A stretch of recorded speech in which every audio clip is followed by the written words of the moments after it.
Hello everyone, I'm Ina Man. Welcome to Higher Ground, the only show dedicated to finding common ground in the contentious debate over BC's natural resources. First Nations in the province have a special role in the process around the resource development in BC. The issues are complex and concern all British Columbians. So today, in the second episode of our holiday series, we're reaching back to an interview we did with John Jack, a councillor from HUU-AY-AHT First Nation on Vancouver Island. Resource Works Director Stewart Muir caught up with Councillor Jack via Skype at his house near Port Alberni and Clayoquot. John, thanks for joining us today on Higher Ground. Thanks for having me.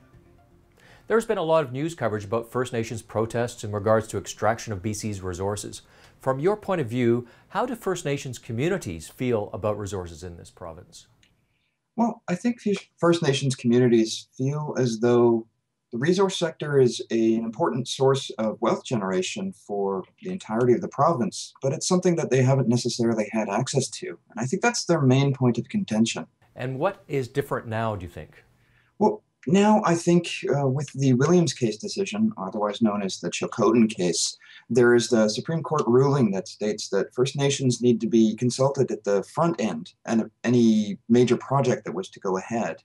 And it really cements the understanding that First Nations not only should be consulted, but they should have a hand in how the resources are accessed and developed. Now, there are those who've said that the Williams decision you cite is going to shut down the resource sector in BC. What do you think about that? I don't think it will necessarily shut down the resource sector. I think what it may lead to, though, is a complete change in the way that businesses may approach First Nations, and it may have a slight modification to the overall business models of resource sector companies.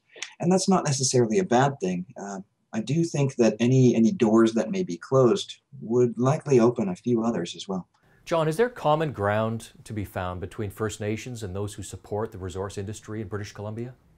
There is common ground. I think there's a natural alliance between First Nations and the resource sector simply because First Nations have resources that are largely undeveloped or underdeveloped. Therefore, we're going to have to access the expertise that the resource sector businesses have in order to really see a change in the standard of living for First Nations communities. Now, I think the resource sector does get a bit of a bad rap, and it's a bit unfounded simply because there are principled ways to approach developing the resource sector, and First Nations can be a part of that and therefore really add to the legitimacy of the whole idea. John, you sound pro-resource. Do you get flack for that from inside your community?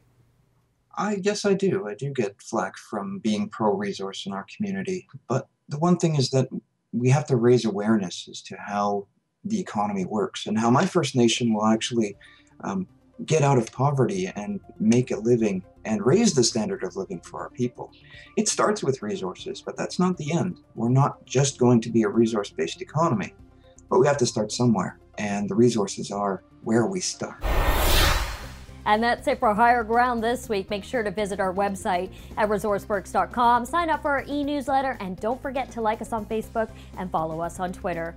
For Resource Works, I'm Ina Man. Thanks for watching.